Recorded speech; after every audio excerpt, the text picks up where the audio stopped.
Damona Hoffman. Shaun, hello. How's it going? Great. Nice to see you again. Yeah, likewise. We had such a fun conversation on your podcast that I was inspired and had to have you on mine. Oh my gosh. I was inspired too. We had a great conversation and we'll have more conversations today. Yeah, we're going to talk about dating. Can you first just introduce yourself? Give us your bona fides. Sure. My bona fides. I am a certified dating coach. Yes, I am certified. I'm also the official OkCupid dating coach in the U.S. And some of your listeners may have seen me on the Drew Barrymore show. I am her love coach on that show. I also am on Access Hollywood and NPR, and I host the Dates and Mates with Damona Hoffman podcast. That's me. So happy that you're here. You have both a radio voice and a TV face. Oh, shucks. Now you're just flattering a girl. And I know things too. I know things. But thank you. And in all sincerity, I have been coaching people on dating. Specifically, I started out teaching people about how to use dating apps and writing profiles. I've been doing this for over 15 years, Shaun. So not only do I have a face for TV and a voice for radio, but I actually know some things and I'm excited to share them today. Yeah, me too. I mean, the joke there is that, like, you know, they tell good looking people that they have a face for radio. Yeah, I know. It's hard to have so many gifts, Shaun, but you know what it's like. I do actually. So actually, let's go there right away. Do good-looking people have an easier time dating? Interesting. Good question.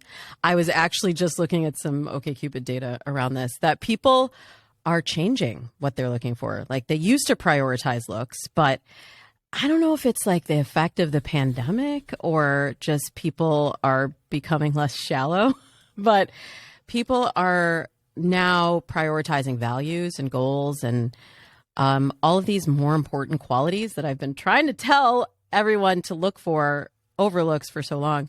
They're prioritizing them over looks. But I think looks can be a double-edged sword, right? Because people, like, I remember I was working on I did this piece for Shonda Rhimes' website, and they had 3 dating coaches, and we all were polishing people's profiles. And I got this girl who was like, I don't know, 26, and very good looking. And she's like, help me with dating. And I made some changes to her profile, which we can talk about, that actually resulted in her getting fewer messages. But she was really happy with the work that I did because the messages that she got had more substance and more quality to them, because everyone was looking at her profile just as like this hot girl that they wanted to hook up with. But when we led with substance and personality and all these other things that I do when I create a profile for someone, then she was able to attract somebody who was really interested in more than just her looks. Yeah, I've also heard people say, or the strategy that women have to filter. What is it? Women have to put more information on their profile to filter out dudes, if we're talking about just heterosexual dating norms. And guys have to put less stuff because they need to get more matches. Oh yeah, there's a whole strategy. This is what I've built my whole career on. There's a strategy because there's different parts of the process where you want to filter. So I have everyone in my program start with mindset, of course. We need clarity. What are you doing there? What are you on the app for? Because a lot of times people don't even know. They're just like, I think that's what I'm supposed to do. Like, we're just supposed to be always dating people. Like, that is expected. But do you have a relationship goal? Is there something that you want? Are you there for a casual relationship? Are you there for a hookup? Or are you there for something serious? Have clarity on that first. And then we get into the sourcing of how you're finding dates, and then the screening of how you're determining if somebody's a good match for you or not before you waste a lot of time with them. And sometimes people want to put the cart before the horse. Like, if somebody gets a lot of messages, then they start thinking, oh, I need to filter in my profile and I need to start saying phrases like, don't message me if, and then people will read it and they will magically know that if they fit that criteria, that they shouldn't message me. But it backfires because if you see that kind of negativity, it makes all of the people say, I don't really want to be with somebody like that. And I have the data from OkCupid that proves this. If you say a phrase like that, it's not effective screening. You're turning everyone off instead of the people that you are trying to filter out. Is it better to say, do message me if you love cats? Oh, don't get me started about cats. I get a lot of hate mail about cats. Want kids, you're pro-choice, you're live within 30 miles of this town. It's better to just be authentic. This is all I've done. This is all I've I've done. What does that even mean? To really tell your story of who you authentically are. Like, how many times have I read a profile? You've probably seen the same thing where it's like trying to be a catch-all to everyone, everything. We want to be liked. It's not social media. It's a dating profile. So you're like, I'm just as comfortable in a pair of sweats as I am at a formal dress and heels. No, you're not. No, you're not. That's not true. You're like, you know what I mean? Like, just, I say, pick a side of the street. Pick a side of the street to be on. And don't worry about the people that are like, oh, he or she is not right for me. He or she or they are not right for me because of this thing. They will self-select out. You don't need to shine a light on it. So a pizza for everyone is a pizza for no one. Just get cheese, Shaun. Okay? Also, everyone likes also cheese, except for the lactose intolerant people. If you're a Hawaiian pizza, right, which is that you are like, which is the worst pizza. No, see, okay, interview's over. Okay, so if you're a Hawaiian pizza, which means that you are a little weird, you are unconventional, you are not for everybody, and you will not convince someone who does not like Hawaiian pizza to like Hawaiian pizza. But the people that do like Hawaiian pizza, they really like it.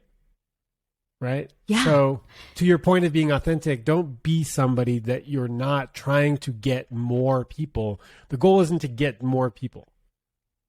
Yeah, and the data supports this too. Yeah. Yes, one person, ideally. Although then the non-monogamy people will write me and they're like, Damona, you said on Dates and Mates that you're looking for one person. I'm not actually joking. I have gotten feedback. No, I know. The poly folks, the like pro-poly folks are, look. I love them. I love them. I recognize that it's a valuable relationship structure. It is also not for everybody. I would actually even venture to say it's not for most people because it requires an insane amount of sitting with discomfort and jealousy and epic communication skills and a lot of self-awareness. And most of us just don't have all of that. But yes, to their point, you can have more than one. You can look for more than one. It's all good. But most of the people you and I coach are probably looking for one, at least one for now. Right. Mr. Right Now. Mr. Mrs. Right Now. Or the gender neutral. What is the gender neutral? This is formal mix. Oh, mix. Yeah, that's a thing. And mix that's right also now. been a big trend that we're seeing. A lot of people are changing their gender identity. A lot of people are changing their sexuality. This, like, the last 2 years has been a really big magnifying glass, I think, on our lives, and really gave us an opportunity to figure out what is important.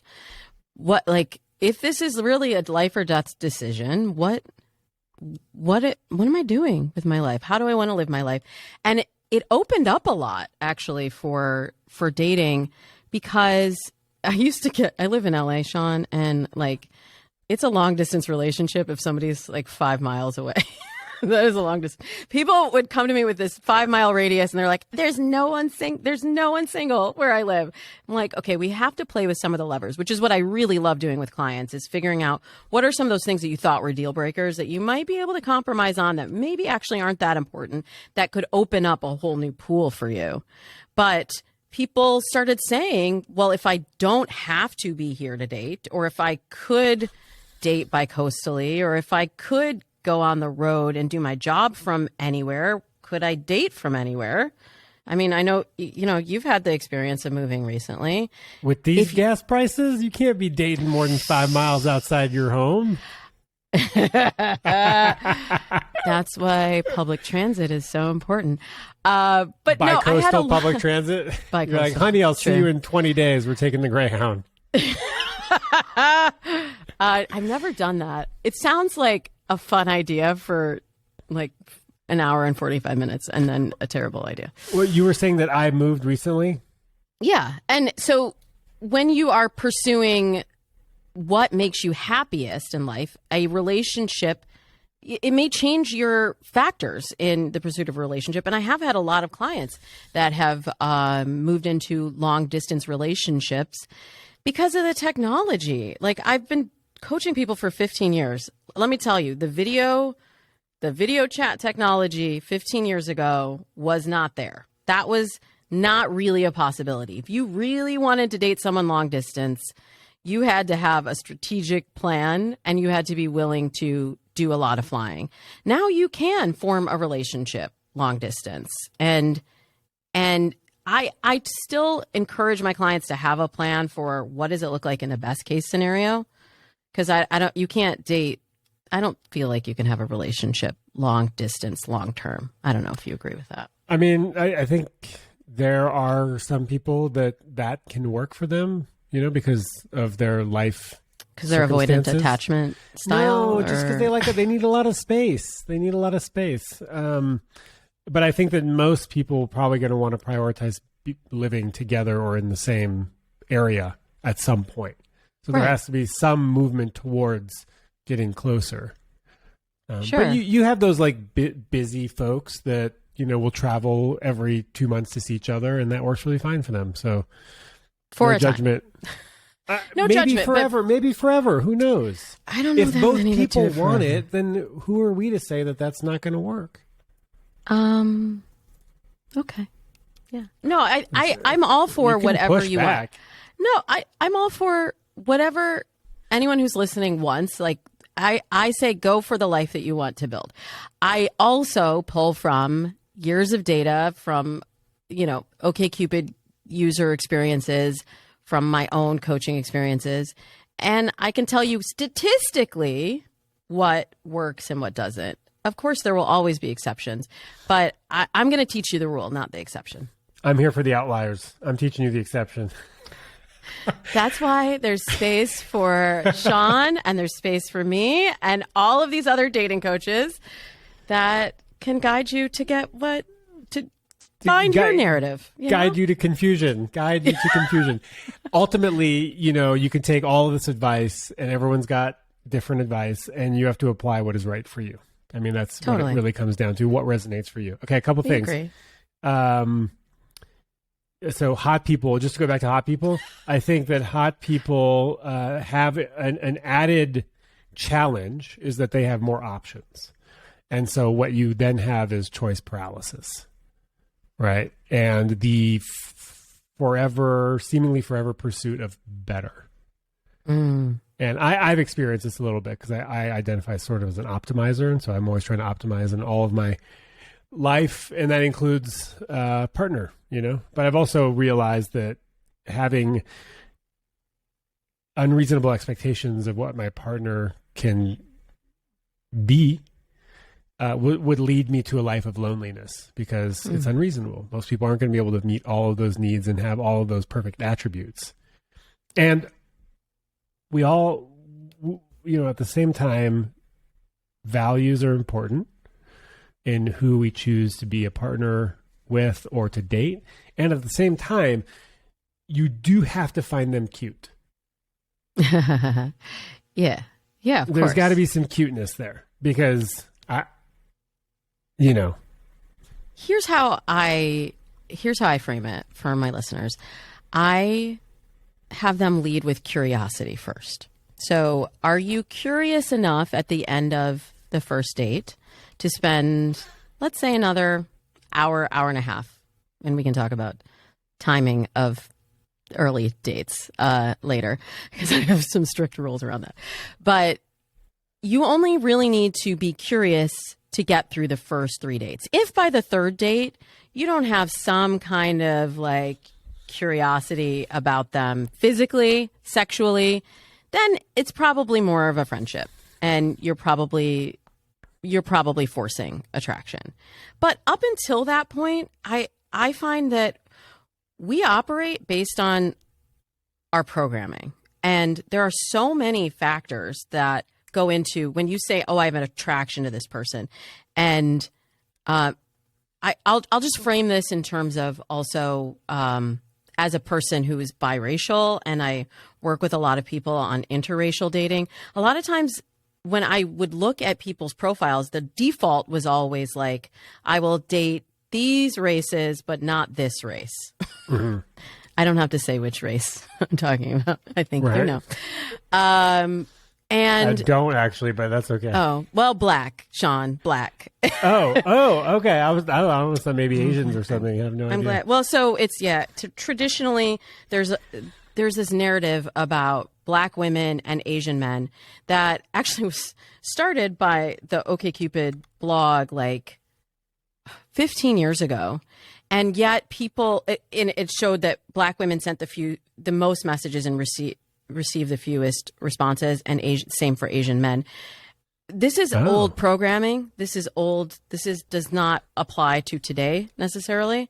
But people like really hold on to this and internalize it and operate based on it. And so let the record state that this is old data, and we're not going to repeat it anymore. But I do find that there is bias. And so the bias may be around race. It may be around education. I see that a lot. Height, income level, whatever your bias is, of the thing that you get excited for, it's a product of the experiences that you had and the familiarity that you have with that feature.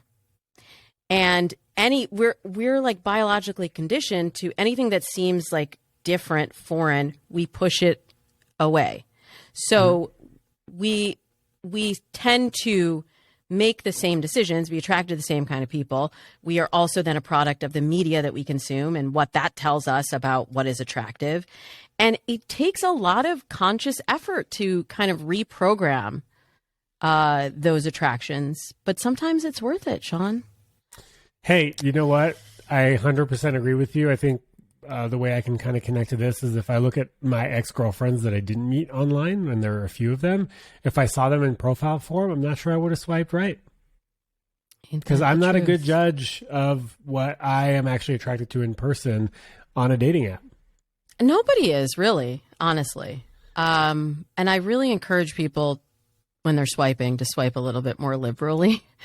Because a lot of times you can find elements of people attractive when they don't. Most people don't know how to take a photo, like how to take a photo of themselves that looks that is attractive, right? You kind of do. I kind of go back and forth on that because you got to mix it up. We got to mix it up. But I do find that now there are a lot of photographers and photography companies that specialize in like these kind of lifestyle photos. It has to look like you. It can't look superposed because then it reads as fake and phony. But look like the best version of yourself, which a lot of people aren't really sure how to do that. You got to mix and match. You got to have a couple headshots. You got to have a couple things that are, maybe professionally done. And then you have to have a couple selfies of what you look like normally and a recent photo of you. I usually put a photo of me and say, May 2022. This is what I look like right now. Yeah, that's a smart approach. Although some people are like not ready to face that, especially the COVID-19. Oh, the COVID-19. Yeah, I've been on a lot of dates. I've used many dating apps, and one of the biggest compliments that I get on a regular basis is that you look exactly the way you do in your profile. How does that make you feel? That I put some pictures that are representative of what I look like. Good. I never know if you want to take that as like thank you or like but how sad is that they've had so many dates with people that didn't look like their profiles, right? That is sad. So sad for them. But that's okay, true. so Yeah, can, that happens. can we really quickly talk about, because I have a funny story of the things, the things that most basic dudes and women, men and women put on their profiles that you can see like in 50% of profiles. Oh. So for me, a woman, it's like, I love tacos. That's But one that you tacos see. are great. Oh, tacos are great. Yeah, of course. But you see it everywhere, like that's the common thing. That's one of the things that really shows up in women's profiles. Do you know others that might show up in men's profiles or women's profiles? Or Well, I have been hearing a lot about the hunting and fishing photos. yes. And we're done with those, guys. My friend So calls that stop. the grip and grin. Ew.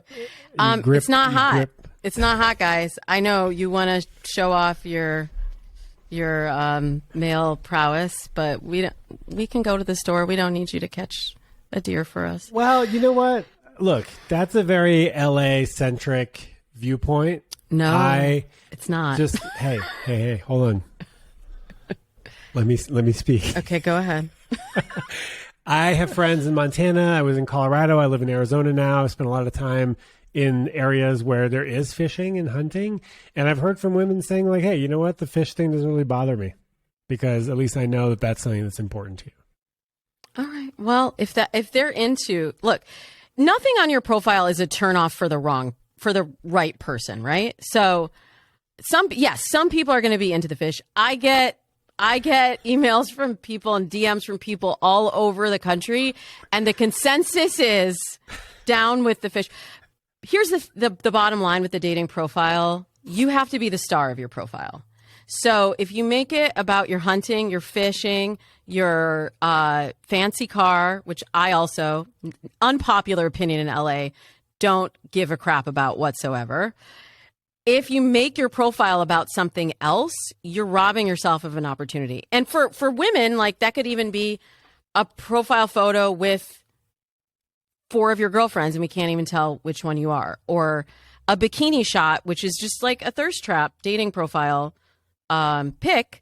And sure, you may get, like, that was one thing on the Shondaland profile that I was like, let's like save the bikini shot, save a little mystery. Like, we already know you're pretty. We already know that you take care of yourself and you have a nice figure. You don't need to you don't need to lead with that. Let that be something that can be discovered, because you're just going to get inundated with all of these messages. And then you have to do all the screening in the DMs, which is exhausting. Right. Yeah. Less people. If you're cute, leave the bikini shot out of the profile.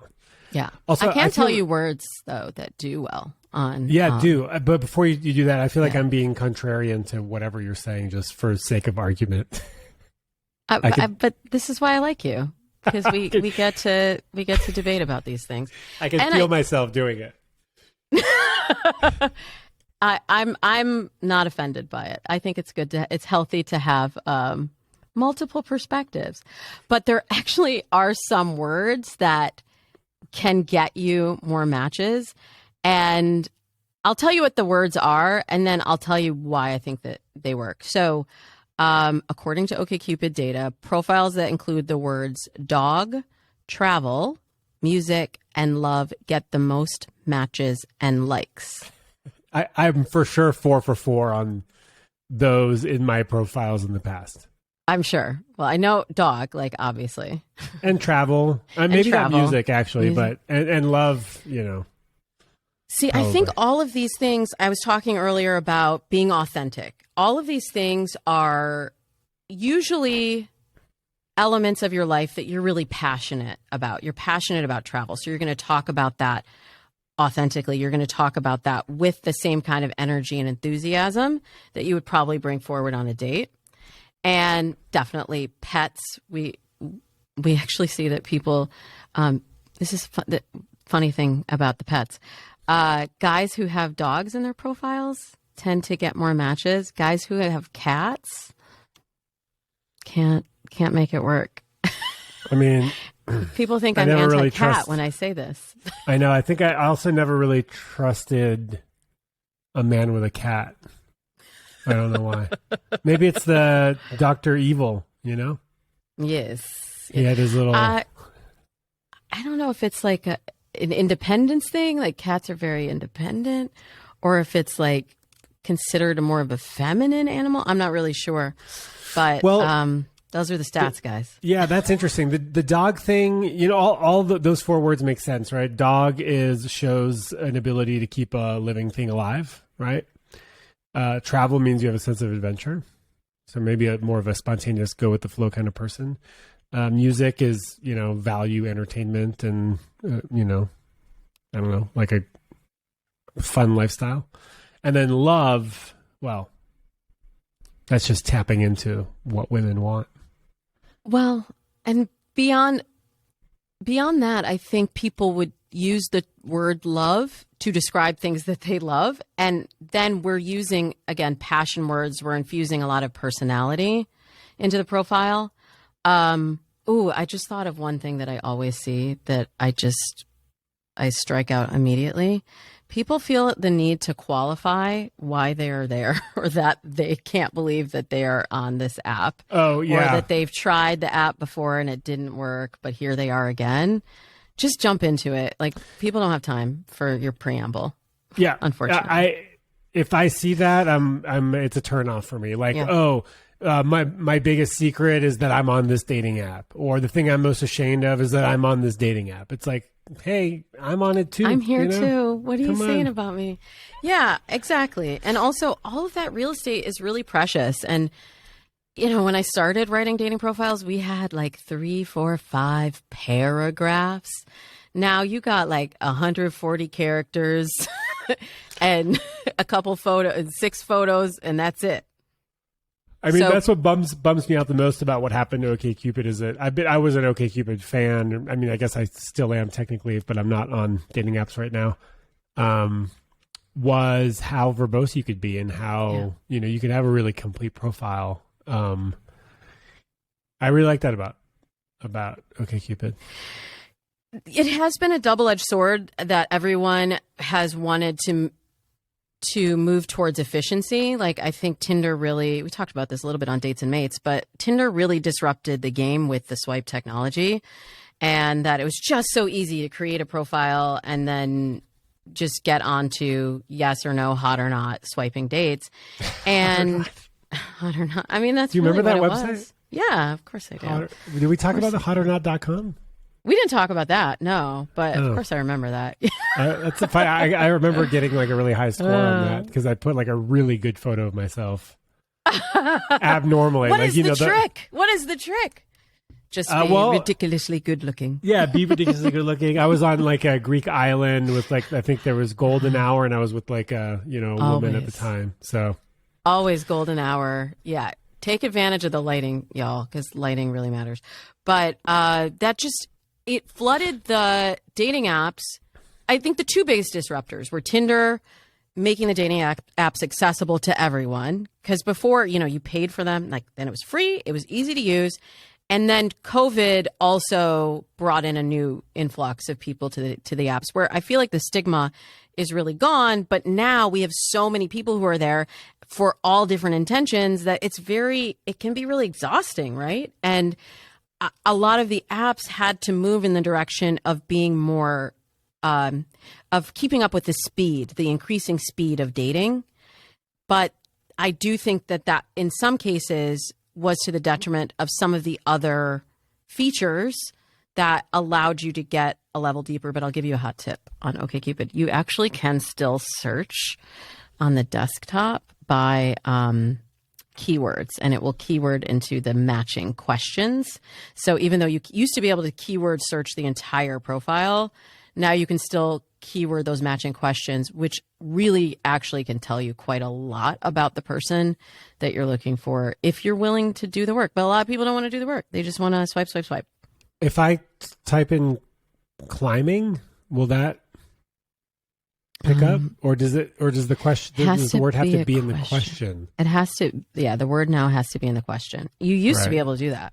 And that's I know, I how, love that. I have That was clients the that I best. found matches in that way. Like I had one that got a motorcycle and she was like really about this motorcycle lifestyle. And I was like, that has to be in some guys' profiles. And I found all these guys that were like right under her nose, but because of the way that she'd set up her filters, they weren't coming up. And she ended up, I highlighted one guy for her. She matched with him, went on a date with him. A year and a half later, they got married. And turns out they had gone to the same high school, but they were 5 years apart, so they did not go at the same time. They had worked at the same company in different divisions, and they lived 5 miles away from one another, not in LA. So it was actually close. 5 and in the close, close setting. And so that's the power of dating apps and why I am so bullish with my clients about dating apps. I mean, that's not all that I think people should be doing. I don't think people should just rely on one source, and then you don't go out anywhere and you don't talk to anyone. You can't just be like, oh, I'm on the apps. But if you use all of the tools, it can really expand your dating pool. And this guy was right there in her backyard, and she would have missed him without the dating app being able to expand her pool in that way. So. Yeah, and to be contrarian, you can also put your dating app away for a little bit if you're feeling burned out by online dating, and go back to a pre-Tinder time. And it is still possible to meet people in real life. There are a whole bunch of people who will never use a dating app. My ex-girlfriend, for one, she's never had to. Never wants to, just prefers to meet people organically in life and isn't even looking for anything. She's just doing stuff that she likes to do and will meet people that way. So there is a way for you to meet people off the apps. I saw your post on that. I did not comment, but I will comment now. Comment now, live. Vocally. I actually agree with you. A lot of people think because I'm so pro dating apps that you should always be on an app. And that is not the case at all. If you're in a place of burnout, you should definitely take a pause. I just like to have, if somebody's working with me, I say take a pause for 3-4 weeks and then set a date on your calendar where you're going to go back in. Because we can just slip and slide into I'm just going to, that was a bad analogy, but just you can just slide into I'm dating, but I'm not using the apps, and then wake up a year later and realize I have not made any progress to this goal. And if it's a really important goal to you, which it is for a lot of my listeners, then it is something that you should in some way be proactive on. So that could be in going to singles events. A lot of those are coming back now. It could be, just going and talking to people in bars or I used to go to, art galleries all the time. They'd have singles events at art galleries. I help people figure out who's the ideal person that you're looking to meet. And then where would that person be? I was looking for the nerds, the intellectuals. And I was not going to find them, I don't think, up on the Sunset Strip, but I might find them at the bookstore at a reading. At the climbing gym. At the climbing gym. I mean, if definitely. that's me. That's me. I like climbing. So, but I've always been resistant to also go into male-dominated spaces and use those as places to hook up or hit on people. So I'm always super, super careful of those dynamics, right? And so that's interesting. Go ahead. Approach people from a friendly, platonic capacity. And then sort of gauge whether there might be something there, a little opening. Well, I think that's a good strategy kind of anywhere, anytime, right? We get so far ahead of ourselves of what the outcome is that we're trying to create especially if it's a place that you go to all the time. You make a bold move and suddenly now you're changing your climbing schedule because you feel really awkward, right? Or you've made someone feel unsafe. Sure. I hadn't thought of it in that way. I actually have talked about going into areas where your gender is underrepresented if you're a hetero dater. So guys especially in LA. Yoga. Going to yoga. How did you know? How did you know what I was going to say? I mean, Go to yoga. I know. I've done it. Yeah, yoga, hiking, like we out there in these streets. But like in a yoga class, I do yoga, of course I do, and Pilates. And like literally, I think I've seen one guy in my Pilates class in the last 3 weeks. So yeah, if you can be a friendly person and not make it, you should never don't push make it too weird. hard to make it uncomfortable. Yeah, don't make it weird, guys. Don't hit on someone while they're in down dog. Wait till they're in child's pose. It's a much safer pose. It depends on if you're approaching them from the front or the back, though. JK, don't approach anybody during the practice. The appropriate time to talk to somebody at yoga is after yoga, when people are putting their shoes on and like sort of all relaxed, and you could say, "How was the class for you?" You know? Yeah, I was going to say, let's give people some openers. I get asked for openers a lot. So how was the class for you? How was the class? Yeah, did you enjoy that class? You have a very I know you're not practice. supposed to ask a closed. Oh God, thank you for sharing your practice with me. You have a very strong practice. That's what people always say. Cringe. I'm like, yes, thank you. What a compliment. But I think people get really caught up in the specific words, but it's really just create any kind of opening for connection. It could be a comment on the space, or I think commenting on them specifically can be more awkward, can be more creepy, right? Yeah, I think ideally there's a shared experience there. You know, if you both witness someone tripping on a curb, you could be like, man, guy's going to have a bad day. That's it. That's it. And then, so what you're doing is you're creating an opening and then gauging whether they choose to, you know, open the door a little bit wider or leave it half open or close into your face by walking away. So you create an opening for them, and then you see how do they react. Totally. How do you read that, though? I think a lot of people misread the signals.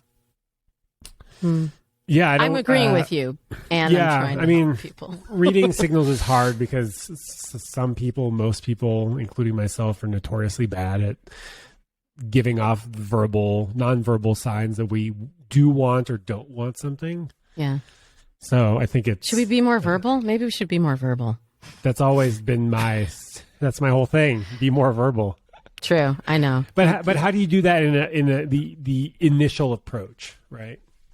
You can't be like, hey, are you into this weird conversation that I just started with you, or no? I actually have my clients just practice creating openings when they don't want anything out of the outcome, just so that they can get more familiar, especially after COVID. Like, we're wearing masks. We're trying not to be 6 feet in 6 feet of contact with people. And so we've almost been practicing the opposite skills, and we have to fortify those skills to be able to reconnect, to hold a conversation. And so much tension and awkwardness comes out when we're like, the goal is that I want to go on a date with this person or hook up with this person, that we get weird, right? Yeah, and it's okay to be weird. It's okay to be weird. Well, you know? It's okay to feel weird, because usually it's okay to feel weird. That's right. Usually something weird is happening here. Speaking of weird. You hear me? Yeah. No, I can hear you. Okay. Usually it has like some having some pro audio level studio mixer that is not working for me right now. Convince her to get a little basic podcasting one. The thing to remember is that weirdness is all in your head. Like, unless you're actually being weird. Unless you're being weird. You're right. But just like the tension, like before you go and approach someone, you know, when your heart starts beating faster and you're like, uh-oh, what's going to happen? That all is, they don't know what you're going to say or do necessarily. And so we can stop ourselves because we're so afraid of the potential weirdness, or that they can see it, that then we do start becoming weird, and then it becomes a self-fulfilling prophecy. In which case, I like to suggest, and I do myself, hijack yourself, right? When you start trying to overthink or getting real scared, just stop and walk up to the person. Like, just cut yourself off or cut yourself off from that line of reasoning that like, oh, this is going to be weird. I'm going to be scared of what they're going to say. Holy shit, what if I don't know what to say? Just go walk up to there, and then you don't have a choice. You're going to be standing in front of someone having to say something, right? So number one. Number two, you've seen people do like public speaking, or someone like going on and doing TV, or like doing their first podcast, and they're like, oh my God, I was so nervous. And you didn't see it at all. This happens all the time, right? Right. So you might be feeling weird, but not be acting particularly weird. Right. And the more that you practice it, the less weird it will feel. That's one thing that I take from the pickup artist community, which I don't take a lot from them. But I do like their idea of doing approaches just to get over the mental block of like, I'm going to get rejected, or she doesn't like me. And the more that you do it, the less weight each of those individual interactions has. 100%. Yeah, you can let go 100%. Of the outcome. And I'm always saying that, like, you got to let go of the outcome, even on dates, like, let go of the outcome. Your job is just be present and listen. Because if you're really listening, you can have an authentic conversation without having to do so much work. Like, I was just talking to a potential client yesterday, and she was saying that she got the feedback from three different dates she'd had with a matchmaker that, like, she was pretty, she was smart, but there wasn't the attraction. And immediately I got the sense that there's something that's happening if the attraction isn't there, but they find you attractive and their attraction isn't there. I really get curious about what's happening in that time that is either it's not drawing them in. Maybe it's pushing them away. Maybe it's just not drawing them in. But I was like, on your next date, like, just know that there's nothing you have to do to be attractive to this person. You're already attractive. You're already intelligent. Right. Those are realities. Just try to like relax into the experience and let it unfold. Because I imagine she probably was pushing a little bit too hard on getting those qualities across. Yeah. We got to remember, at the end of the day, dating's supposed to be fun, right? Oh, yeah. We're looking for a potential mate. Yeah. We're like connecting with another human. I try to like learn at least 3 interesting things about the person. That's sort of my outlook on meeting anybody. It's like, let's say you were invited to an event where you don't know anybody. Just be a bit of a reporter. Try to find 3 interesting things about anybody that you meet there. That's it. And I'm not saying like, the annoying reporter that peppers questions nonstop, but try to uncover 3 interesting things about somebody that most people might not know about. Right. That's a great tip. Yeah. Just a little bit, just try to have fun. Just try that's, I mean, you said, are you curious? Find out if you're curious enough to see them again. And I say, do I like this person enough to see them again? Mm-hmm. Samesies right there. Pretty much. Yours is just a little bit more developed. No, but I like your specificity around, like, if you're going for three discoveries, that can really focus the attention on a date. Because I think what happens is we get to the date and then immediately it's just like, do I like them or not? And that happens in the first, 90 seconds maybe? I mean, it takes 7 seconds for somebody to develop their first impression of you. Then maybe you spend the next 30 minutes trying to unravel that and poke holes in that and rethink it, but you've already formed your opinion. But if you can kind of delay that space of forming an opinion and stay in the curiosity space, like you're a reporter, like you said, you're trying to get information, that can really, it changes the parts of your brain that you're using in this connection. And it also gets you out of your head a lot and gets you more into what's happening, what you're feeling. And that's another thing that I think a lot of people aren't doing too much. Yeah, take it easy. There's no rush, Okay, so what's the early date timing? What's the early date timiming? Yeah, you said you had some thoughts, some thoughts about like how long you should last. Are you a reporter or something? I'm taking notes. Yeah. Good for you. Okay, I think most people overstay their first dates. Yeah. So I have my clients really aim to keep it about an hour. And the reason why is, well, one, you're going to probably drink more. Most people are drinking on first dates. You're probably going to drink more. Is that the data suggests? Well, this is anecdotal. It's not like OkCupid data. But there actually is data that dry dating is more of a trend. But I digress. We're not talking about that because it's not January.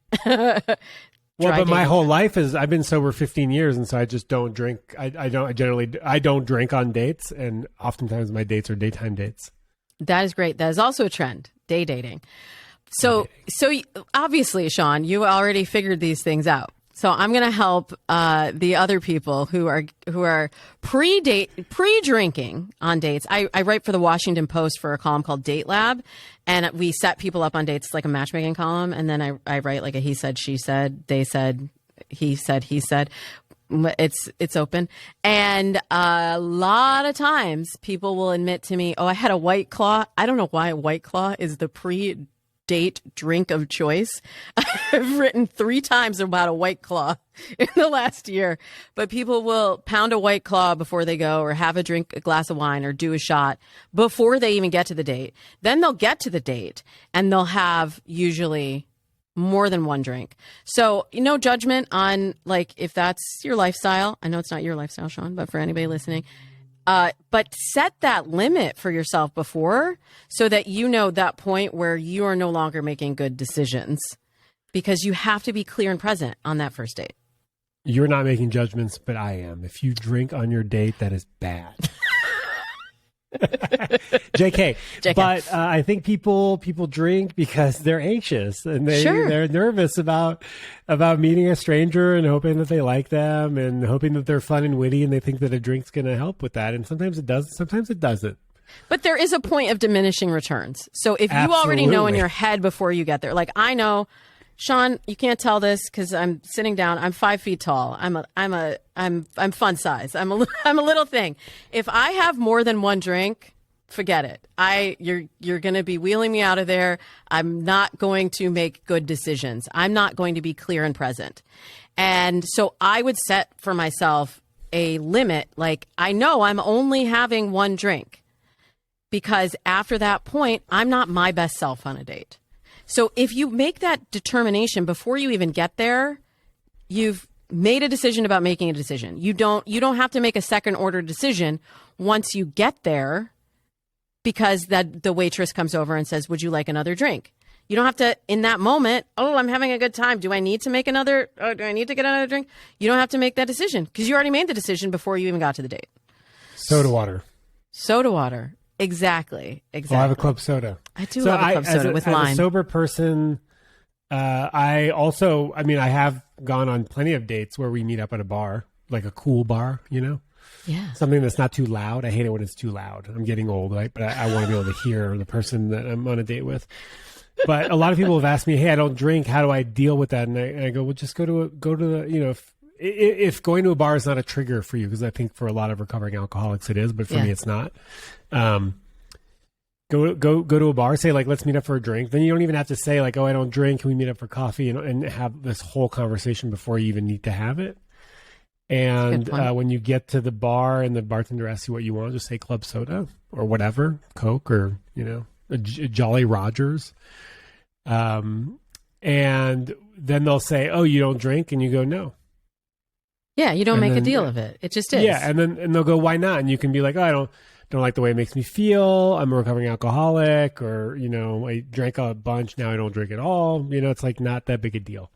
So that's one way of approaching it. And the other way, of course, is to have coffee dates or activity dates. I love activity dates. They're so underrated.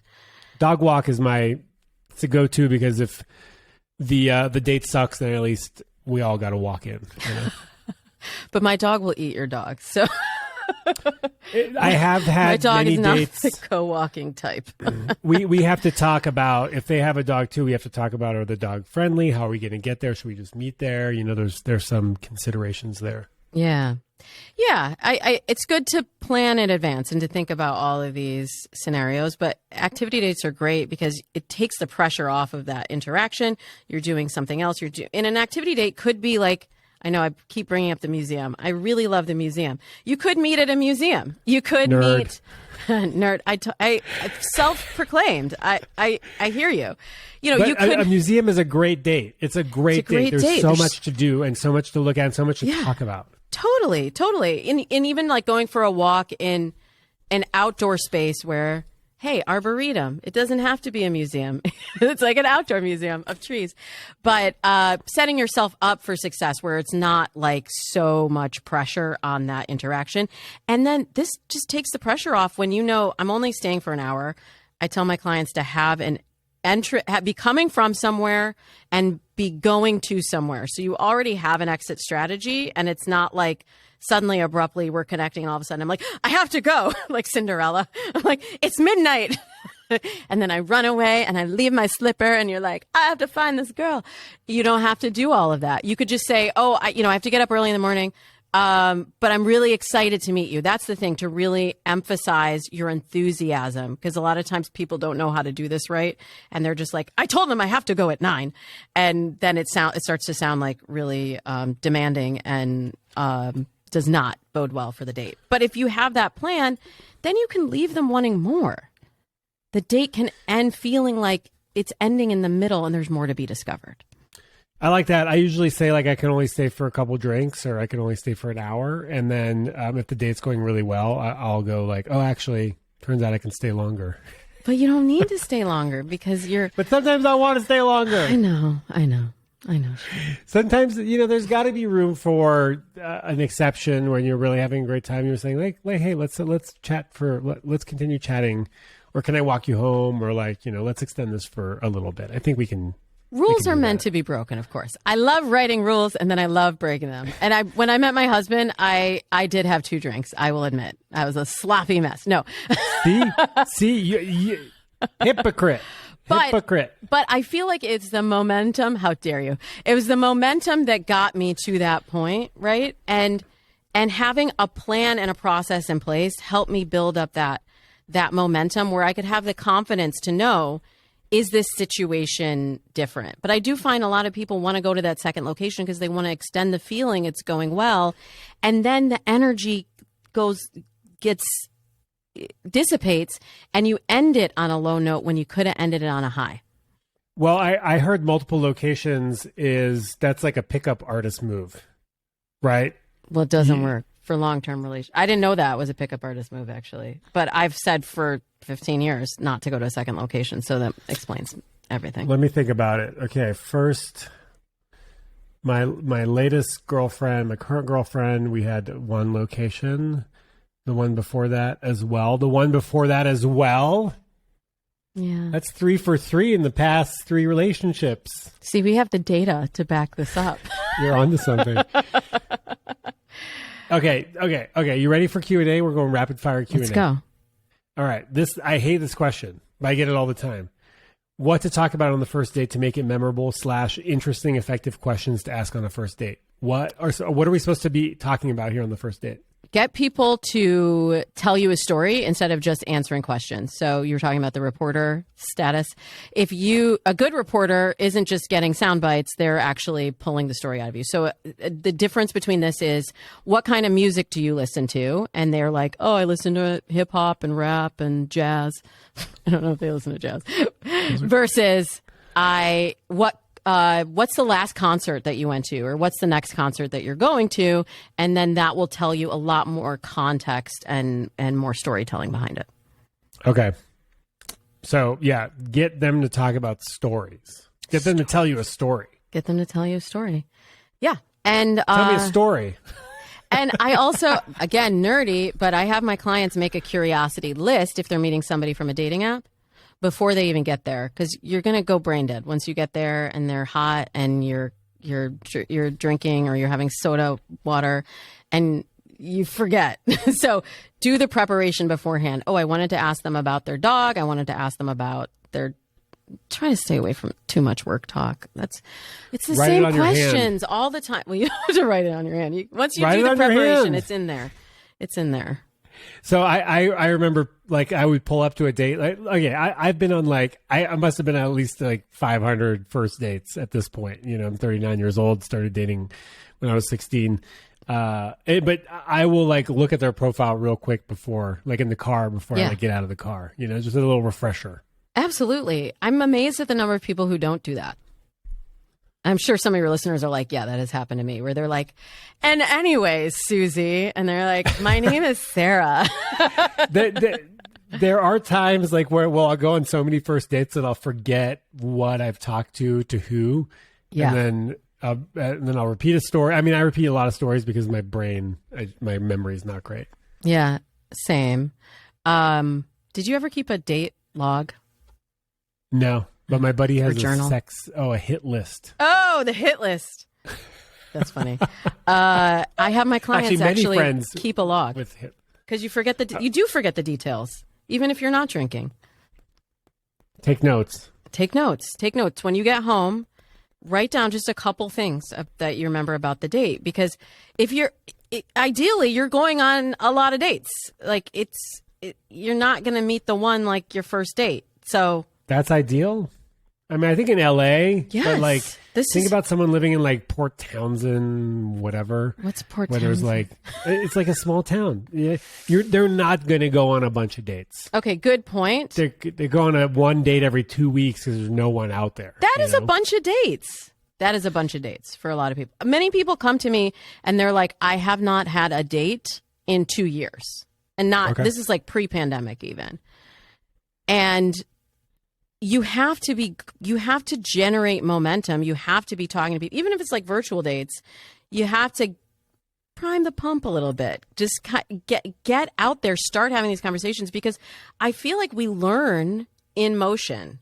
We learn as we are talking to people and we're figuring out what signifies attraction, what we're attracted to, and we can't figure it all out just in our head. Like when people make a list and they're like, oh, only this, and I won't go out with anyone who won't make the list. If you haven't even tried to venture off the list, how do you know? How do you know if you haven't tried it? Captain's log. It was a fantastic date. She has brown hair. It's so funny, though, Shaun. I found an old journal from actually before I met my husband. I'm writing a book right now, and I was like, oh, that would be cool if I could find like the journal entry from when I met him. I couldn't find that one, but I found all of these other ones that I was like, wow, my memory of that situation is so different than what I actually recorded. It's really funny how memory changes as you get further from it. So I think it's a good idea just to keep a little bit of just a little notation. And if nothing else, then once you're married and you're writing a book about it, you can refer back to it. It'll be funny. I just threw a journal away that had all these letters to one of my ex-girlfriends, and I reread them, and they were a bit pathetic, actually. Look, we have all done that. I love you so much. I'd do anything to be with you. I'll change. Like, we were meant to be together. And there are letters that are hopefully lost somewhere in the Lake Michigan somewhere that I hope will never see the light of day. All right, are we ready? We're ready. I'm born ready. Let's go. Let's go. Okay, rapid. Yes. Who pays for the first date? Oh, I hate this. See, this is the question I hate. Because I am a feminist and I believe in equality. And I want to say it doesn't matter whoever asked for the date, or maybe you go Dutch. There's some little part in me that wants ladies to have their dates paid for. But it's changing, Shaun. It's just not the norm anymore. Splitting it, offering to split, not a deal breaker. Does not mean that this is not a good person. No, wait, are you saying from like a man's perspective? From a woman's perspective. Because there are a lot of women that still want the dude to pay. And they're feminists. Yeah, I know. You're talking to one. I'm trying to get over this. I went on a date with one. I'm trying to get over this. I went on a date with one, and she got mad at me for, she offered. She was like, split it. And I said, sure, Yeah, that was a ruse. You fell for it. Oh, I was supposed to say. You're supposed to say, oh, yeah, no, I got said, it. You get the next one. You got it. Actually, I left my wallet in the car. Can you get this one? I'll get the next one. I've heard some stories over the years. I have heard some stories. Luckily, who pays for the first date? I mean, ideally, the first date is not something that you actually have to pay much for. Yeah. A couple true. coffees and a cookie, what's just $12. Just be a mensch and just pay for it. Wait, just be. Now it's just be a mensch and pay for it. No, I don't have an answer on this one. Honestly, I do not have an answer because I think it's so situational. I also have a lot of Dates and Mates listeners who have different gender and sexuality definitions. And so then I was like, I don't know. Whoever asks should pay or you split it. Things are expensive. Gas is $7 here. Well, that's also not the gas prices, but that's why you don't do a dinner date as the first date. No. And also no one wants to pick up a $60 bill. 60? Where are you going? I was Sonic? 60. I mean, for here you can get 40. You can get away with 40, I think. That's pretty good. That's good. I'm a low. I don't, I like fancy restaurants, but I don't go to them very often. It's more like an experience for me. So, yeah. $12 salmon bowl or something. I don't live in LA, so. Yeah, I'll tell you. Tell me where there's a $12 salmon bowl here. I want it. But seriously, it's just too much. It's too much pressure for the first date. Financially, it's too much time. You don't need to be doing dinner dates. And just, see what happens. I'm definitely seeing a trend of people offering to split and really meaning it, not meaning this means I'm not actually attracted to you. Because that's how a lot of women read it. When you're like, oh, I'll split, that they read, oh, I didn't have a very good time, so I don't want to see her again. Well, and there's women that also don't want to feel like they owe the other person anything in exchange for that meal or whatever, mini golf or... No. I mean, if it's mini golf, just buy it. Say, what is that, $9 a pop? Just pay for it. I'll tell you the most disgusting thing that someone said to me on a date. I think it was our second date, and we went to Volcano or some kind of middling restaurant, and then we took a walk, and we walked past Houston Steakhouse or one of the expensive steakhouses, and the guy was like, "This is where I'll take you when we've been dating for longer," and I was like, excuse me, first of all, I could buy my own steak, sir. I make more money than you do. And I was thanks. How rude. We never got there. No, thanks. No. Is it Houston's or Houston's? I don't actually eat red meat. But I do drink the wine. Shaun, I do drink the wine. The red wine. But only one. Okay, all right, here we go. This is good. Are you ready? Yeah. He's a 9, but follows, likes, comments on 1,000 Instagram models. How to navigate this? Not boyfriend, girlfriend yet. It's not your business, really. Honestly, that's my 2 cents. I don't think you have any claim to people's social media. Why are you stalking his social media? That's a good point. Why do you even? Well, gosh, it's harder to say this now, but back in the day, I don't follow my girlfriends or people that I'm dating. That is just too much information too soon. I don't want it. Like on Instagram, like on Hinge, when they give you their Instagram, no. I'll peep it, but I ain't following, I'm just trying to get a couple more photos. That's all I'm doing. But I don't want the content. I don't want the information. I don't want to see photos of them hugging up on some dude who ends up being their cousin, but I don't know that, Well, it's because the stories that we tell ourselves are really powerful, right? And we get caught up in this fantasy of what we're building with this person in our mind. And then when we see something that doesn't fit in that narrative or that causes us to question ourselves, it sounds like she's questioning her own I don't know, beauty, or she's just feeling insecure about these models in general, which, honey, it ain't even real. All that is smoke and mirrors anyway. These Instagram models, it's all smoke and mirrors, and you feel like you're competing against that. That's his, probably a parasocial relationship. That's not a real relationship. If he's really talking to you, just focus on that. We can get ourselves so whipped up into circles thinking about this fantasy future or fantasy conversations that he's not even probably having. And I'm going to say, if he's following and liking and commenting only hot chicks on Instagram, pass. Okay. See, honestly, you had to be contrarian. You had to do it. No.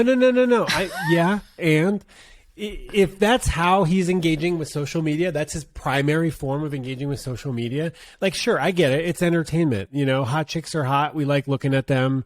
You know, hot dudes are hot. We like looking at them. But if that's the only way he's engaging with social media, that's probably not someone I'm going to connect with, right?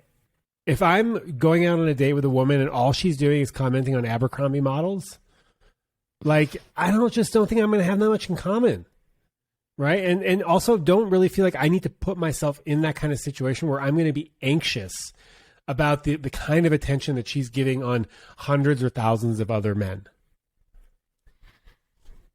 I think that's a smart approach. It just depends on where in the process they are. Because it sounds like this may also be like, did they meet on social? Did they meet in that space? I think it's just you're doing too much detective work, girl.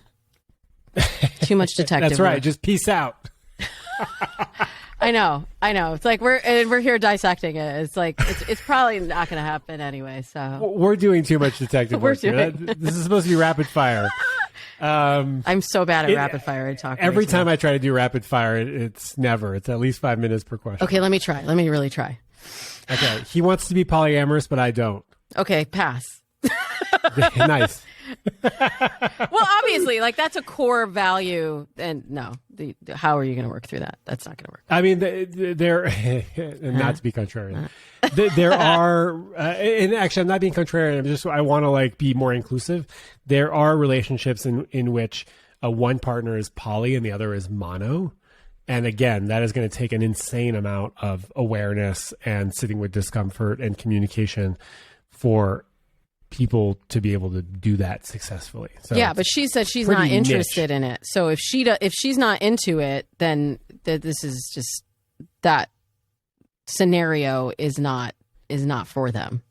Well, technically, she's saying that she doesn't want to be polyamorous, so he can and she can be monogamous, but she has to be okay with the fact that her partner is going to be sleeping with other people. Yeah, good luck with that, girl. Let us know how that works out. Yeah. Okay, what are guys really looking for during a first date? I want to hear your answer. Okay, let me say my answer so that you can disagree with me in a second. I think, well, one, we all know men fall in love with their eyes. Women fall in love between their ears. Physical first. Like anytime I'd have a client out on a date, if they didn't feel physical attraction, if a male client didn't feel physical attraction from the beginning of some sort, it was not going to happen. Women I found could after 3 dates, but yeah, not so much for guys. Beyond that, I think really they want to feel good about themselves. Like they want to feel like you're interested in them. And of course, like you can't just be a dum-dum and be completely boring or unengaging. But I think it's really more about like connection and listening. We're so interested in getting people to like us, and we think we need to talk more and tap dance and do more to get them to like us. But really the answer, as I was saying earlier, is about kind of settling into just being in the experience with this person. You're a guy, though. I am not. Yeah, I don't actually really care if they like me or not, first of all, because I value myself as like a fun, interesting, smart person. And so if they don't like me, then I don't try to take that personally. I just see that as like a mismatch. I'm actually just looking for like, honestly, I'm looking for fun. Mm-hmm. I want it to be light and I want it to be fun and playful, right? I want there to be some connection. I want there to be some back and forth. I don't want it to feel like an interview. And of course I want to be, I'd love to be attracted to them, or at the very least find them cute, cute enough to eventually see them naked. That's what I'm looking for. But I'm also not the average dude. So yes, you're very confident and self-aware. But I did want to comment. No, but this is rapid fire. Okay. Real quick. Okay.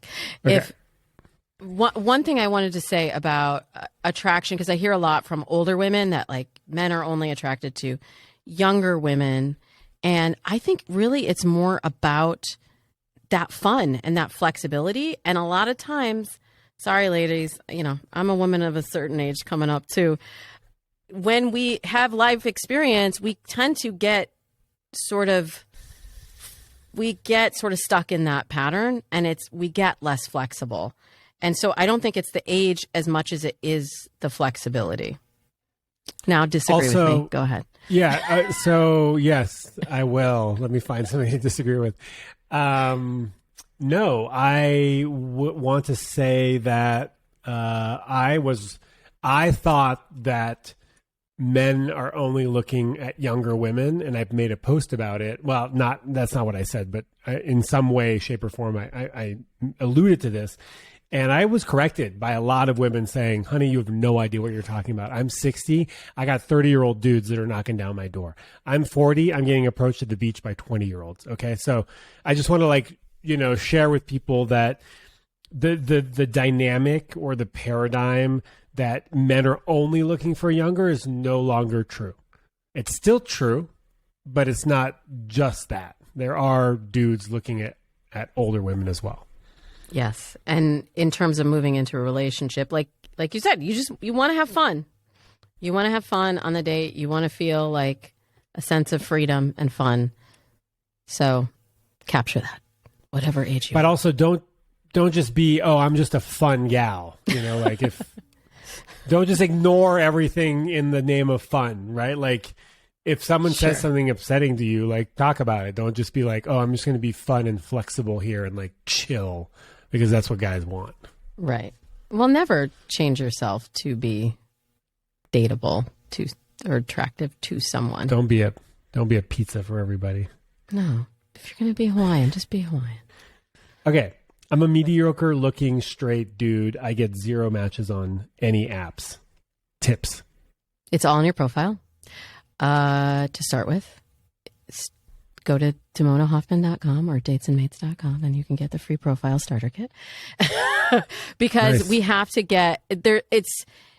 There's tons of mediocre dudes that are getting matches on dating apps, but the profile is probably curated in a certain way. Like you're not putting everything up. You're using that good magic hour lighting that you're talking about. Maybe it's professional photos. I've seen a lot of mediocre dudes in professional photos look freaking great.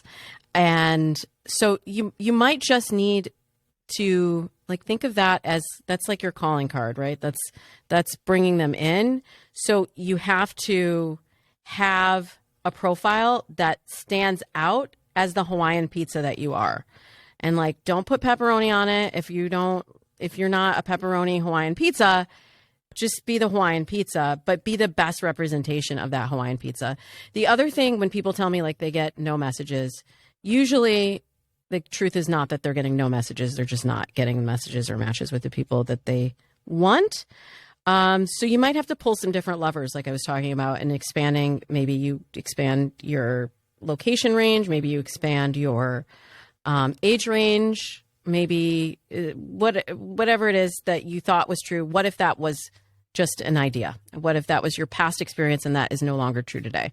How would that change? Wide open. Yeah. Wide open filters. Well, yeah. If you really feel like you're not getting any matches, you do have to open up your filters. This is something I see a lot on OkCupid because we have the deal breakers where you can click, ladies, that's a deal breaker.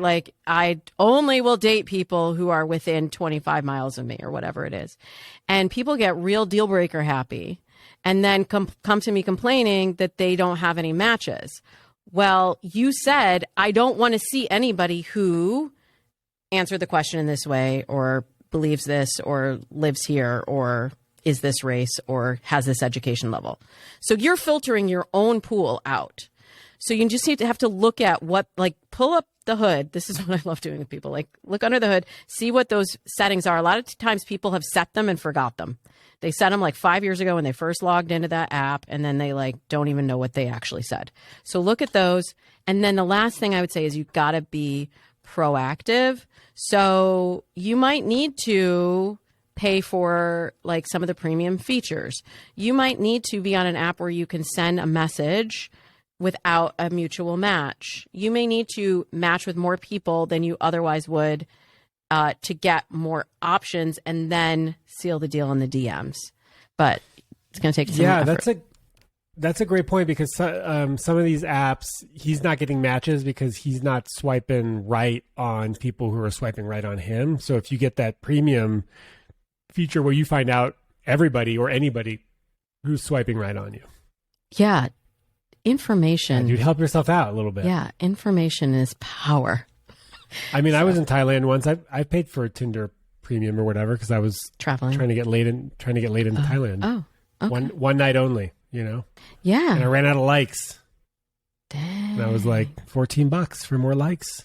$14 for maybe a hot date. How'd that work for you? Worth it? It worked. It worked. It was really fun. Cheaper than a hooker. Cheaper than a hooker. And then in the morning we had breakfast and we went shopping. It was cool.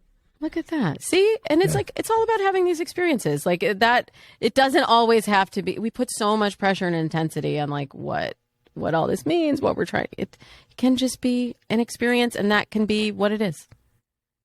Also, I'm all pro sex workers. So, if you've got the means and you got the desire, go for it. No judgment on my behalf here. I think maybe is hookers derogatory. Oh, I'm sorry. No, I don't know. I'm not. I'm asking. I don't know much, but sure. I don't know much. It probably is. I've been canceled already. I've been canceled so many times. Our apologies to sex workers if hookers is derogatory. I meant to say, yeah, okay, sex workers. Sorry, I meant to say. I think we'll be okay. Fans, I think we're gonna weather this storm. Entrepreneur is what I meant to say. I think we're gonna weather this storm. Okay. I think we're okay. Okay. Yeah. Good. We're both loving people. We're trying to help here. Of course. Oh yeah. So sex on the first date, does that change things? I think it does. Again, I'm going to teach the rule and not the exception. Can you? I'll teach the exception. Go for it. But no, you go with the rule. In my practice, I have seen that. Look, I'm also sex positive. You want to have sex on the first date, fine. But most people come to me for a long-term relationship. Statistically speaking, those who have sex on the first date, there's less to be discovered, and it tends to the curiosity that I said drives the first 3 dates particularly tends to wane. There's less to be curious about. You make your own choices, but if you're trying to move towards a long-term relationship, you may be acting against your best interests. I agree with you. Oh, I thought you were going to take the opposite point. And I had a teacher in college say the longer you keep your clothes on, the higher the ceiling raises. What class is this? Hold on. Dude, it was a creative writing class, and he never explained the thing. It was just a real weird intro to the class. And now he's in prison. What he meant, he's in prison. And what he meant to say when I interviewed him in prison was that, you raise the level of excitement, right? Of potential excitement if you wait a little bit. And so I'm also sex positive. And if you're looking to have sex and they are as well, and you're okay with it maybe changing the trajectory of the relationship. And all the many consequences therein, depending on which state you're in also right now. Yeah. I mean, are you using birth control? What happens if there's an accidental pregnancy? That is a thing that I have started talking to people that I've been on dates with, right? Yeah. If we're going to be sexually active, what's their plan? Well, of course, are they on birth control? What birth control are you going to use? What are the risks? If there's an accidental pregnancy, what is their desire, right? Yeah. So these are all important questions to ask. Well, we just actually added some questions after the Roe v. Wade overturned decision to OkCupid's matching questions, and now 2/3 of daters are saying that discussing your stance on abortion is just as important as sharing your STI status now before sex. So, I used to say make sure they're, what they got. Now you also have to find out what their thoughts are on abortion. Yeah, it's not just sexual history, it's sexual future as well. Oh, that was so profound. Can I write that down? No, I'm taking notes. That was sure, good. Yeah. Yeah. Sure. It's true, though. It's true. Not to make it complicated. I used to say that this was the best time ever in history for a woman to be single because we have so much choice now. Like our grandmothers and great grandmothers, like pretty much just met and married, you know, whoever was down the street or went to their church or knew their mom or went to their school. And now we have so much choice. But I have to rewrite that, Shaun, because some of our choice has been taken away. It's true. Yeah. Careful who you have sex with. Yeah. Yeah. I'm a mom, so I understand. I picked a good one, but yeah, it's not, don't take that lightly. So my girlfriend and I, when the leaked draft opinion came out, we had a conversation that day. Wow. You know, like, hey, you know, we've been dating X amount of months. If you were to get pregnant, what would you want to do? And she was like, honestly, like, I don't know you enough to want to have your kid right now. And I'm still in school. So, and I was like, cool, great. I will support that. And I'm glad we talked about it. Kudos to you for bringing that up. We wouldn't have talked about it, right? Yeah. Like, I don't think we would have talked about it, even though, you know, she's on birth control and there's failure rates. So now we know. Now you know. She was like, I had a feeling that you were pro-choice when I decided to sleep with you based on how you act and what you say. Yeah. But it's nice to know for sure how you would act.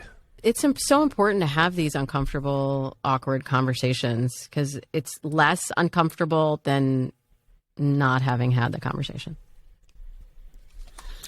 and what the outcomes there could be. Yeah, exactly. Yeah. Okay. Well, so speaking of, this is kind of a wild question, but do you believe the pull away or pull out method is a thing in early stage dating? Come on, get out of here with that question. Are you serious? No, but it's a woman asking. It's a woman asking. So I think it is a thing. I think people are still trying to get away with this stuff, and I don't think it should be a thing. I think you should have really strong boundaries about having unprotected sex with people. This is the problem with a lot of states also getting rid of sex education in schools. Like when I went to school in the great state of Michigan, shout out to my Michiganians, we learned all this, and we learned the effective rates, how effective each method of birth control was. And the pull-out method, please. It's right there with not pulling out. It's exactly. And if you need a scientific basis for that opinion, you can just go ahead and Google it. Yeah. Okay, so let's not make it a thing. Let's stop making it a thing. If a guy wants to have sex with you without a condom, you're well within your right to say, nope, I do not want to have sex with you. And that is probably not the kind of person that you want to be having sex with. Totally. Exactly. Exactly. Like, I'll go that far. Yeah. We're still having this conversation. yeah, of course we are. Yeah. All right. We'll do two more, and then I'm gonna let you go. You've got, got a family to raise. You got work. What are you doing? I enjoy spending time with you and answering questions from your peeps. So the kids can wait. No. The kids can wait. Okay. He rarely texts, says he definitely wants a second date, and yet no second date. Bail or hang in there? This is where you have to go by the Maya Angelou School of Dating, where she said... Okay. I haven't taken her classes yet. She said, when someone shows you who they are, believe them. Damn it. Don't make them prove it to you again and again. He's showing you with his actions. And, we are conditioned to think that so much of communication has to be verbal, but some of it is nonverbal. And you can just waste a lot of your time and effort chasing him around. And it doesn't mean you've been rejected. It doesn't mean that you're not enough. It just means that this guy cannot show up for you in the way that you deserve right now. What about saying, hey, homie, you're talking big game about that second date. Are you into it, or you just blowing smoke? Well, I'm a big fan of, I tell women to take control of their dating destiny. So I'm very pro women sending the first message on apps. I'm very pro women approaching guys out and about. I'm so done with traditional gender roles. It's not even funny. But what sometimes happens, I think, as we get into in these sticky situations, we think, oh, he's supposed to be doing this. He's supposed to be asking me out. And so then we stay in this period of confusion where if you just, like you said, yeah, of course, just be like, hey, this thing is happening this date. Do you want to go? Or are we going to go out this weekend? Or just bring it to a head.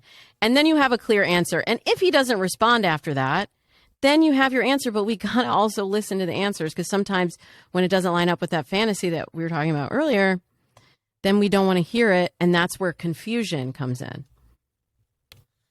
Seek clarity. But also, people show you who they are. Yeah. I love clarity. I think clarity is really underrated, because we're really afraid. We're afraid of feeling anything. Like, we're all so numbed out that the idea of telling someone that you like them or that you want to see them again and having them say, I'm not into it, keeps us from even finding out the answer. But having been through this situation many, many times, I find the clarity so empowering. It is so much better to know than to waste your time or chase someone that's not interested. Hundo. Yeah, my dad's favorite. Yeah, exactly. I was just thinking that. My dad's favorite motto, it should just be a family crest, is trust but verify. And I always thought that was like, that's not very, accepting. He's like, no, it is. You trust, but you got to make sure. So trust he wants to go on a second date, but verify. Hey, man, are you actually into this second date or no? Because that's also fine. Just tell me. True. So true. How long do you recommend dating before becoming exclusive? I get this question so much, and I know everybody wants timelines and they want certainty, and I will give it to you, but I will also say every timeline is different. I find for most of my clients, within 8 to 12, 14 weeks, usually, if it's going to be exclusive, somewhere within that window, usually someone will initiate the conversation, or 3 months. Yeah. Okay, that was the easier way to say it. You're right. Yeah, 2-3 months. I like to condense things down. I'm counting. I didn't know where you were going now. with. I didn't know where you were going with that. It could have been 12 to 14 dates. I was like, oh, is it dates? Is it a date no, thing? I mean, or is usually it a month it's in dates. So I like to also practice slow love, have my clients practice slow love, and space out the interactions over time. You're having me give you all of my good stuff here, Is this Shaun. trademarked? This is so good. Everything is, is TM. Everything is slow TM. Love, TM. No, I didn't come up with Space the slow love. dates. I cannot claim that. No, I did not come up with that. I'm coming up with space the dates. Space the dates. I have another one. I'm saving it though for my book. I'll come back when my book is out. I'll tell you. But that's in 2024, so don't hold your breath. But I do find that when you space it out about once a week in the first month, once a week, maybe twice a week, it lasts longer. It lasts longer. You have more discovery. You have more curiosity. And you can see how you really feel about this person in between. Like, are you thinking about them? Are you excited to see them? Or do you find like, oh, I'm feeling, if you see them every day, it can be too much too soon. Every day? I mean, I'm busy. I know you're busy. I'm busy. I know. Well, no, but not just me. Actually, I'm not even that busy. I like to spend a lot of alone time. So true. And you have to value I'm busy that. being alone. You have to value that. Like, that's another thing that I see people, like, they'll have their life set, and then as soon as they meet someone, they'll like throw all of that away and like, I'm just available whenever you want me to be. And I know people listening are like, that's not me, but then you do it and then it happens. So try to consciously space out the dates and practice slow love. Speaking of, is being too available, quote unquote, available, off-putting to men? Am I doing a little psychic work here? Because I feel like I'm anticipating the questions. No, you're picking them to make me seem psychic. Kind of. Well, I'd flagged it earlier, and then, it seemed like a good opportunity. So good. Yeah, but not just to men. Like, you just don't compromise everything that you want in your life and be so available to anyone, because, well, first of all, you have things to do, right, Shaun? You're very busy. Dude, you're spending a lot of build a fucking time. life. Build a life. Build a life. And then you'll have things to talk about on your dates. It's like a Build virtuous cycle that will keep going. I like to tell people, build a big life that you're proud of. Yeah. Regardless of your relationship status, especially if you're single, which will put you in touch or in contact with new people on a regular basis, will fulfill you in a variety of different ways, right? Volunteering, giving back, career that you're proud of, friends, hobbies, exercise, meditation, all that shit. And if you're doing that, you're not that available. You have like 2-3 days that you're open to going on dates with, you know? Yeah, agreed. But also don't be too unavailable. Like, I made the mistake. I will fully own. Nice. I was real busy. And like my husband was even like, it was kind of weird. After our first date, I was like, oh, I gotta lock this down. So, you know, I knew he was traveling and then he was going to come back like 2 weeks from that point. So I was like, let's put a date on the books for when you're back. And it was a little bit eager, but it was also because I was booking 2 weeks out. I was very busy and I wanted to make sure that I saw him, but nobody wants to just like be a thing on your calendar. So I wasn't really taking into account how that would make him feel. And I just wanted to add one other thing on the building a big life.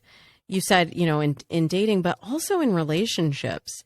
I see too many people getting lost in their relationships. I get a lot of people who are divorced who are coming to me after never having really dated or not having dated for 10 or 15 or 20 years.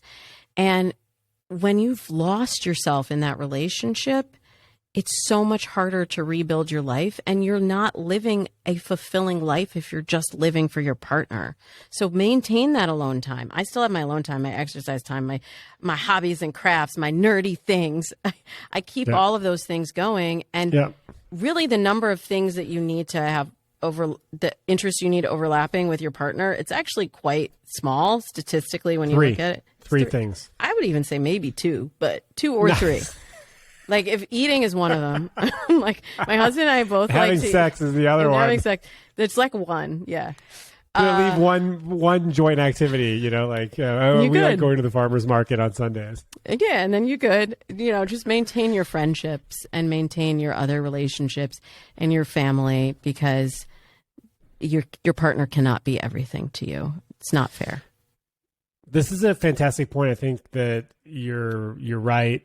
I mean, you've seen this with your clients, but, you know, I sort of assume that some people really want a relationship so badly that once they get it, you know, they were building everything up just to have the relationship. And once they have the relationship, boom, everything else disappears. Mm-hmm. This is and true. That's, you know, that's a lot of pressure for one partner. And also what happens when that partner, if they leave, you know, or they, God forbid, they die, or, you know, whatever, you're left with nothing.